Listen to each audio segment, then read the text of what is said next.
Hello friends, welcome to your YouTube channel. In my today's video, I am going to share my experience of using iOS 14 since last 5 days. And I must say that I am quite impressed with iOS 14 Beta 1. So first let me quickly show you that I am running on iOS 14. Let's jump to settings, general and about. Here you can see that I am on iOS 14 Beta 1. In last 5 days, iOS 14 have never disappointed me.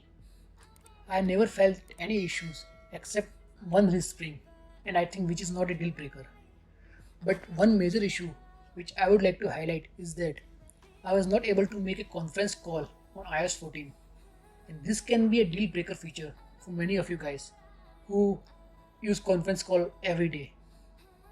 Other than that, I feel it's quite stable and I'm using it on my daily driver, which means I'm using 24/7 for all the activities like making calls, chatting, surfing, or any other activities you can think of. So if you ask me that should you install iOS 14 on a daily driver, then I would say that I am not regretting installing iOS 14 on my device. With that being said, if you guys decide to install iOS 14, then do check out link of my video on the top right corner on how to install iOS 14. And now I'll share some of the best features of iOS 14. You guys must have noticed that I have many widgets on my home screen, and this is the main update or feature of iOS 14, which allows you to add different widgets on our home screen.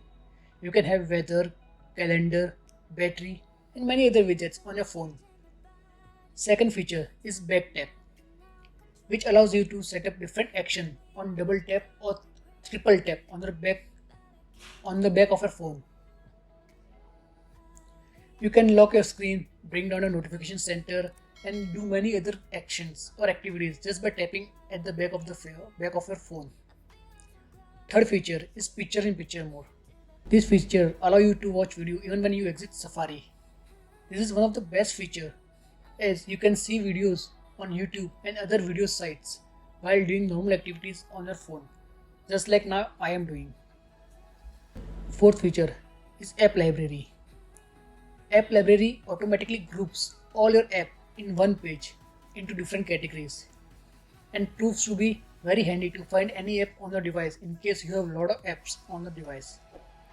Fifth feature is a new and improved Siri. As you can see, Siri now doesn't occupy whole screen, and which encourages us to use Siri more and more.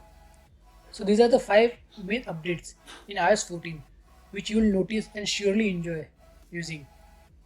I hope you guys liked this video, and now you can decide whether you want to install iOS 14 or not. I am using it on my daily driver without any issues, and my daily driver is iPhone XR. For me, it's been very good experience since last 5 days. And guys, I must say that I have used iOS 13 Beta 1 and I had to go back to iOS 12 just in 1 day because that was very unstable, very buggy. Compared with that, iOS 14 is very usable in my experience. So do let me know your experience on iOS 14 in case you decided to update your device. Do subscribe, share and press the bell icon to get all the latest updates about iOS and tech.